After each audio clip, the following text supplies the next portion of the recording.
अब बहुत अच्छा ही बता दी अपने खुद की गाड़ी की। हाँ। अब हम जानना चाहते हैं भाई बुराई। ये देखो, ये सबसे अच्छा और सबसे बेस्ट टॉपिक लगता है ऑडियंस को कि देखो अच्छा ही हर कोई जानना चाहता है, लेकिन बुराई भाई इस गाड़ी में क्या बुराई लगती है आपको? अगर मुझे पर्सनली पूछते हो तो अब मैं कर रहा हूँ इसकी ब्रेकिंग।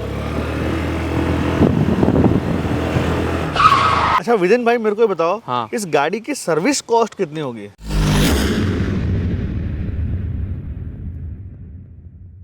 आज होने वाला है कस्टमर ओनरशिप रिव्यू, वो भी एक्टिवा का, जो कि लेटेस्ट में आई है। दोस्तों वीडियो में बहुत मज़ा आने वाला है क्योंकि हम बहुत सारे इंटरेस्टिंग क्वेश्चंस पूछने वाले हैं और वीडियो में आपको ये पता चलने वाला है कि गाड़ी का माइलेज क्या है और ये गाड़ी क्यों खरीदनी चाहिए। इलेक्ट्रिक के ज़माने में, ईवी के ज़माने में लोग एक्टिवा क्यों खरीद रहे हैं, चलिए आज जानते हैं और इन्वाइट करते हैं इस गाड़ी के ओनर को और जानते हैं उनके ही ज़ुबानी कि भाई इस गाड़ी को क्यों खरीदा गया और इस गाड़ी का क्या माइलेज है, क्या परफॉर्मेंस है, क्या प्राइसिंग है। तो भैया चलिए बुलाते हैं इस गाड़ी के ओनर को, हमारे विदिन भाई को। हेलो रिंकू भैया। विदिन भाई कैसे हो? All good. देखो विदिन भाई का यूट्यूब चैनल है VN तो भाई गैरेज के नाम से। VN गैरेज के नाम से जाके सब्सक्राइब कर लो। भाई का भी ऑटोमोटिव से रिलेटेड ही कंटेंट है। तो भाई विदिन भाई इस गाड़ी के बारे में आज पूरी डिटेल बतानी पड़ेगी सच्चे दिल से। हाँ, सच्चे दिल कोई से भी बताऊंगा, झूठ नहीं बिल्कुल, चलेगा। बिल्कुल, देखो जिस तरीके से हम रिव्यू करते हैं उस तरीके से ही करना है, ठीक है? तो विदिन भाई सबसे पहले ये बताओ, ईवी के जमाने में ये क्या ले आए यार आप? आप भी हंस रहे होगे कि ईवी के ज़माने में ये गाड़ी क्यों लेके आया, तो ऑटोमोबाइल कंटेंट क्रिएट करते हैं। तो दोस्तों ऐसा है ना कि गाड़ी इसलिए मैंने ये परचेस की है पेट्रोल वाली, क्योंकि आज के ज़माने में ऐसा हो गया है कि ईवी के ना सबसे बड़े पावर प्लांट स्टेशन नहीं है जहाँ पे हम ईवी व्हीकल चार्ज कर पाए, तो एक बहुत बड़ा नेगेटिव पॉइंट है। और रिंकू भैया मुझे ऐसा लगता है स्पेशली कि जो पेट्रोल गाड़ी है वो फार बेटर है ईवी से, क्योंकि इसके अंदर जो माल फंक्शन इशू होते हैं, उसके बाद में आपकी कभी कभी बैटरी ऐसी जगह ड्रेन आउट हो जाती है जहाँ फंस जाते हैं। तो पेट्रोल वाली गाड़ी जो एक बड़ा लमसम रेंज देती है, तो बेसिक सा हो गया। दूसरी बात जो कि ईवी गाड़ी में है वो लगती है आपकी पावर की कमी, जो कि पेट्रोल इंजन में ज़्यादा पावर फील होती है मुझे स्पेशली यहाँ पे। नहीं लेकिन ईवी में तो बहुत अच्छा पिकअप मिलता है यार। क्या पावर महसूस होता है, लगता है कि गाड़ी उड़ रही है। जो कहते हैं ना, जो बंदा अगर इंजन को सबसे ज़्यादा प्यार करता है, जिनको पावर का फील होना चाहिए, जिनको ग्रंट आना चाहिए, तो वो लोग पेट्रोल इंजन या डीजल इंजन के साथ में जाएंगे, वो ईवी के साथ में नहीं जाएंगे। जैसे कि डीजल इंजन धीरे धीरे लुप्त होते जा रहा है, हाँ वैसे ही ये पेट्रोल इंजन जो टू व्हीलर्स के ये भी कुछ टाइम में लुप्त हो जाएंगे। हाँ, एक समय के बाद तो हो जाएंगे, तो इसीलिए तो इसको ड्राइव करना चाहिए। वैसे एक्टिवा का लेने के ना ऐसे 2-4 रीजन है, मैंने इसलिए एक्टिवा बाय। अच्छा देखो, अभी चलो ईवी की बात एक साइड हो गई, अब पेट्रोल में जब आई गए हो, हाँ।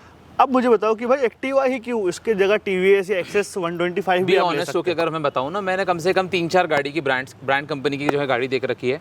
और पहले टीवीएस देखा मैंने, उसके बाद में फिर सोचा चलो क्यों ना थोड़ी प्रीमियम ब्रांड की तरफ जाए, वो आपकी सुजुकी की एक्सेस 125, वो भी बहुत अच्छी लगती है, दिखने में प्रीमियम लगती है।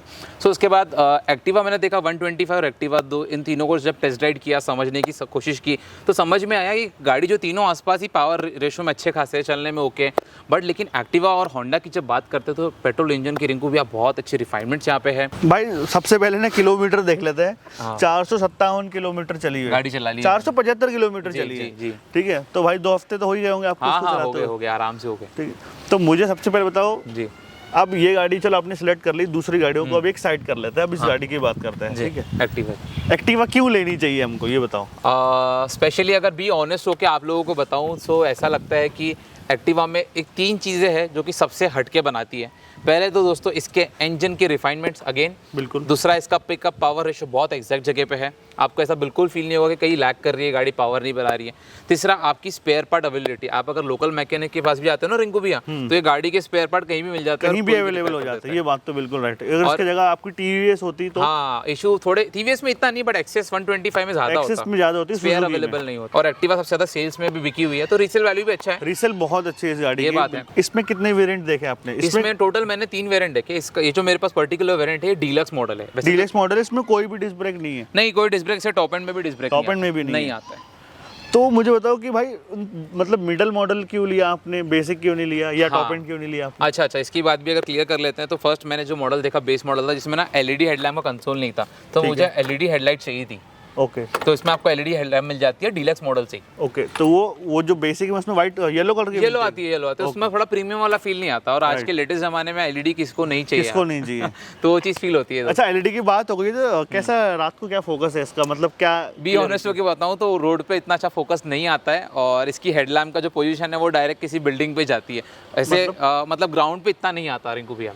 मतलब नीचे कोई नहीं, ऊपर आता। कंपनी शायद सोच के बनाए कि मैं लॉन्ग थ्रो के लिए बनाऊं हेडलाइट, लेकिन वो आपको नीचे दिखने को लाइट मिलती नहीं है। तो भाई ये तो प्रॉब्लम की बात हुई। हो सकता है कि मैन्युफैक्चरिंग तरीके से, और इतनी पावरफुल हेडलैम्प नहीं है be honest. Okay, it just like कि हाँ ओके ओके सिटी में चल जाती है। लेकिन इससे जो लो इससे पहले जो मॉडल आता था जो मेरे पास है यार, उसका तो बहुत अच्छा लगता है मेरे को। आपके पास 5G वाला है ना? राइट। हाँ, उसमें आता था अच्छा हेडलैम्प। इसमें थोड़े से ग्लिचेस लगते हैं, बट इसमें डे टाइम रिलेटेड फंक्शन भी आपके पास में, जो कि कूल बनाता है थोड़ा सा इसको। अच्छा मेरे को एक बात बताओ जी। आजकल का जो जमाना है वो डिस्क ब्रेक का है।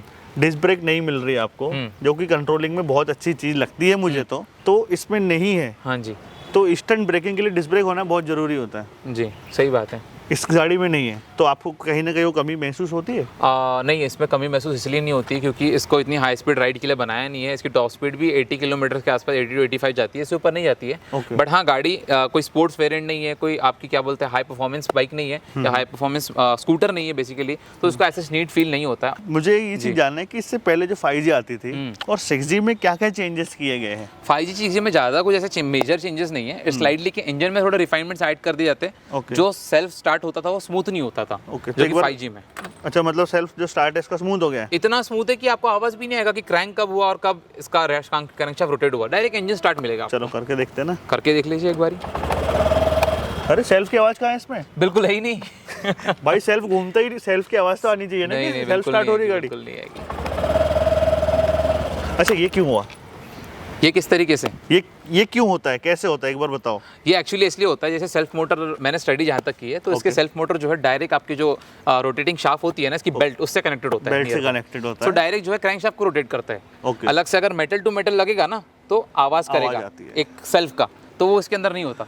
इसी कारण स्मूथ सेल बनी होती है आपकी। और इसमें ना EFI भी आता है, कार्बोरेटर नहीं आता। कमाल की बात। हाँ, तो ये चीज़ बहुत अच्छी है क्योंकि जो इससे पहले जो 3G जो गाड़ी आती थी ना, इसमें एक्टिवा की जो 3G, उसमें ना कार्बोरेटर में अगर कुछ खराब हुआ, क्योंकि इस देखो बाइक होती है तो हम उतर के देख लेते हैं कि भाई क्या प्रॉब्लम है, हम खुद ही खोल लेते हैं कई बार। सही बात है। इसमें तो खोल भी नहीं पाते, नहीं खोल सकते आप। और इसके अंदर 1 लीटर से अगर कम रखते हैं तो आपके जो है आपको पिकअप पे थोड़ा सा वेयर एंड टियर लग सकता है, थोड़े से झटके मिल सकते हैं, क्योंकि ये EFI वाली गाड़ी है। 1 अच्छा लीटर तो चलो ये चीज़ मैं समझ गया। इसमें पहले से जो गाड़ी आती थी 5G, हाँ। उससे इसका वजन कम कर दिया गया है? हाँ, स्लाइडली कम किया है इसका, क्योंकि इसको परफॉर्मेंस बढ़ाने के लिए और थोड़े से इसका माइलेज को भी इंक्रीज करने के लिए। और कुछ दिन पहले इसका मैंने माइलेज टेस्ट भी किया है मेरे चैनल के ऊपर, और वो मैंने माइलेज टेस्ट किया है तो अराउंड 56 किलोमीटर के आसपास गाड़ी चली है। 56 किलोमीटर 1 लीटर में? 1 लीटर के साथ में जी। जिसमें सिटी और हाईवे था, दोनों ही मिक्स? दोनों city and highway, even bridge भी थे जिसमें आपका अपलोडिंग था, डाउनलोड भी था, तो मतलब वेट भी था गाड़ी के थोड़ा सा। ठीक है, तो सिंगल आप? मैं अकेले राइड कर रहा था। हाँ नहीं पीछे को फिलियन गर्लफ्रेंड तो नहीं थी? अरे नहीं रिंकू भैया, कहाँ गर्लफ्रेंड होती भी तो 50 किलो से ऊपर थोड़ी होती। अच्छा मैं ही जाना था, देखो मैं एक चीज़ बताने वाला था। यहाँ पर आपको क्या मिल रहा है? ये मेटल मिल रहा है, ठीक है, फाइबर दिया हुआ है। फिर यहाँ पर फिर थोड़ा मेटल पार्ट है साइड से। ये तो फाइबर ही फाइबर मिलेगा। ही है। ठीक है, तो भाई ये कहीं ना कहीं कंपनी ने कॉम्बिनेशन में हिसाब से उसको इस तरीके से तैयार किया कि माइलेज भी अच्छा मिल जाए और थोड़ा एरोडायनेमिक्स भी इसमें बढ़ा दिया पहले से। बराबर है, कर्वी जो शेप्स है ना पहले वाले एक्टिवा से बढ़ा दिया है। तो भाई मुझे बताओ कि सबसे पहले ना यहाँ पर कितनी स्पेस मिलती है आपको रनिंग बोर्ड में? यहाँ पे इतनी स्पेस मिल जाती है कि आप यहाँ पे आराम से कुछ सामान रखना तो वो भी कैरी कर सकते हैं, छोटा मोटा अपने फुट भी कैरी कर सकते हैं आराम से, कोई दिक्कत नहीं है स्पेस भाई की। मैंने ना एक्टिवा में 110-120 केजी तक का वजन उठाते हुए देखा है मैंने लोगों अच्छा। को। मतलब जो किराना वाले होते हैं ना, हाँ लोग जितने भी शॉप्स एक वाले यहाँ पर एक पीछे है ना। जी। चलो भाई देख लेते हैं कितना स्पेस मिलता है। विजन वाइज गाड़ी में ना 20 लीटर का बूट स्पेस मिलता है। तो भाई हेलमेट बढ़िया आ जाता है इसमें? हाँ, इसमें एक ही हेलमेट आता है, कुछ और गाड़ी में 2 हेलमेट भी आता है, बट इस गाड़ी में एक ही आता है। तो लेकिन मुझे लगता है कि इतना सफिशिएंट है। हाँ, अगर स्कूटर के हिसाब से मतलब ठीक ठाक है, ऐसे आप बहुत ज़्यादा एक्सपेक्टेशन भी नहीं रख सकते इस गाड़ी। अच्छा, फ्यूल टैंक कैपेसिटी इसमें कितनी है? 5.3 लीटर की है। हाँ, 5.3 के आसपास जो है। तो क्या लगता है आपको, कम है? नहीं, सफिशिएंट है, ठीक है। मतलब अगर अकॉर्डिंग टू माइलेज देखते हैं तो 56 किलोमीटर की माइलेज अगर आ रही है, 55 कंपनी के लिए तो 50 करती है, बट 56 के आसपास मुझे यहाँ पे माइलेज मिली है, तो मैं उस हिसाब से माइलेज ओके समझूंगा सिटी पर्पस के। आपने एवरेज स्पीड कितनी रखी थी इसकी? 40-50 के अराउंड, उससे ऊपर मैं नहीं लेके गया गाड़ी तो को। इकोनॉमी स्पीड में ही इकोनॉमी स्पीड में मैं चाहता था इससे बेस्ट टू बेस्ट माइलेज निकाल पाऊँ कंपनी के एक बियॉन्ड लेवल के ऊपर। ओके, तो आपने निकाली 53 कि देखो गाड़ी तो अब बहुत अच्छा ही बता दी अपनी खुद की गाड़ी की। हाँ। अब हम जानना चाहते हैं भाई बुराई। देखो ये सबसे अच्छा और सबसे बेस्ट टॉपिक लगता है ऑडियंस को कि देखो अच्छा ही हर कोई जानना चाहता है, लेकिन बुराई भाई इस गाड़ी में क्या बुराई लगती है आपको? अगर मुझे पर्सनली पूछते हो तो 2 चीज़ की इसमें बुराई लगती है, जो कि इसमें डिस्क ब्रेक नहीं मिलता आपको। ओके। अगर फ्रंट में डिस्क ब्रेक होता तो थोड़ी फ्रंट की ब्रेकिंग अच्छी होती। राइट। और दूसरी चीज़ होती कि जो मेटल पार्ट है वो कंटिन्यू रखना चाहिए था, क्योंकि कर्व वेट कम करने के लिए किया है, बट लेकिन आप अगर वही बजाज चेतक देखते हो, कोई अदर ब्रांड की देखते हो, तो उनकी मेटल बॉडी है। और इसके पहले भी एक्टिवा आपको मेटल बॉडी प्रोवाइड करते थे। अब पता नहीं इन्होंने जो है कर्व वेट कम करने के लिए और फ्यूल इकोनॉमी को देखते हुए ऐसा कितना ही इनका फ्यूल इकोनॉमी में चेंजेस आएगा, बताओ। हाँ, फिर भी 1 या 2% का फर्क तो आया था। कंपनी ने 50 का प्रोवाइड किया, आपने 53 निकाला। कॉस्ट कटिंग का भी फील होता है कहीं। एक जमाने में ये मेटल पार्ट हुआ करता था, आज फाइबर में दे रहे हैं। फाइबर में। अच्छा, एक और इसके अलावा और क्या कमी लगती है आपको? और ऐसे ऐसा कोई ऐसी कमी नहीं लगती, बट हाँ अगर कमी की बात है तो वही कमी है। और इसके ऊपर वाला जो ऊपर वाला मॉडल आता है, इसके अंदर अलॉय व्हील आता है, तो वो भी एक कमी पूरी कर देते हैं। अलॉय व्हील आने के बाद टायर अप साइज है या नहीं? नहीं, टायर साइज वही रखा हुआ है। अच्छा, जुपिटर देखते तो टायर साइज आपको हो सकता है इससे थोड़े बड़े मिलते हैं। हाँ, जुपिटर में थोड़े स्लाइटली बड़े मिलते हैं, ऑलमोस्ट आसपास नियर बाय, बट इतने भी छोटे नहीं है कि आप उसको ड्राइव ना कर पाओ सिटी में। अच्छा, मुझे बताओ भाई, ये गाड़ी कितने की खरीदी आपने? ये अगर मैं ऑन रोड की बात करूँ तो 1,01,000 के आसपास जो है ऑन रोड कॉस्ट पड़ी थी, जिसमें आपका इंश्योरेंस था, एक्सेसरीज अमाउंट था, जिसमें बॉडी गार्ड्स थे, आपके फुट मैट थे, आपके साइड वो साड़ी गार्ड था, वो सारी चीज़ें जो एक्सेसरीज पकड़ के ऑन रोड गई है 1,01,000 के आसपास। और इंश्योरेंस आरटी सब कुछ है इसमें इंक्लूड आपका ऑन रोड। अच्छा विजन भाई, मेरे को बताओ, हाँ। इस गाड़ी की सर्विस कॉस्ट कितनी होगी? अगर फर्स्ट सेकंड सर्विस की बात करते हो तो 350 to 450 के अराउंड जाता है। और मेजर सर्विस में कितना खर्चा आता होगा, क्या क्या चेंज होता होगा? ज़्यादा से ज़्यादा मेजर सर्विस का कॉस्ट जाता है 750 से लेकिन 1000 के आसपास, उससे ऊपर बिल्कुल भी नहीं जाता। It's a Honda Activa obviously. तो बट अगर चेंजेस की बात करते हैं तो इंजन ऑयल, एयर फिल्टर और आपका ऑयल फिल्टर, ये तो मेजर चीज़ बदलती है, और वॉशिंग भी हो जाती है। और एक जनरल चेकअप भी कंपनी वाले करते हैं कि ब्रेक्स ठीक है क्या, टाइट करने, वेयर एंड टेयर तो नहीं हुआ है, तो जनरल चेकअप तो होता ही था। तो मेरे हिसाब से भाई 700-800 रुपये में आराम से इसकी सर्विस हो जाती होगी। हाँ, जिसमें आराम से सर्विस कराने के बाद आराम से आपको 6-7-8 महीने तो कोई दिक्कत ही नहीं हो, और रनिंग 5-7 हज़ार किलोमीटर तो चला ही सकते हैं, आराम से चला सकते हैं आप, कोई इशू नहीं तो है। भाई ये बहुत बजट फ्रेंडली है। कोई स्कूटी का या अगर कोई स्कूटर का नाम लेता है तो उनके माइंड में एक ही चीज़ आती है, वो है एक्टिवा। और अगर मिडिल क्लास ना भी हो, अपर मिडिल क्लास हो, एक रिच बंदा भी हो, तो भी उसके घर में गाड़ी होना चाहिए। ये होती ही होती है। होती है ये मोपेड। हालांकि इसमें कोई फीचर आपको नहीं मिलते हैं, बैठ के देखते हैं भाई, चला के भी देखते हैं। पीछे की सीट भी बड़ी कंफर्टेबल है रिंकू भैया इसकी, बिल्कुल कंफर्टेबल है, कोई सस्पेंशन टेंशन भी नहीं इसके अच्छे लगते हैं, कोई इशू नहीं है। चलो चला के देखते हैं भाई क्या सीन है। ब्रेकिंग करते हैं एक बार इसकी। 2 लोग बैठ के क्या ब्रेकिंग होती है। अब मैं कर रहा हूँ इसकी ब्रेकिंग।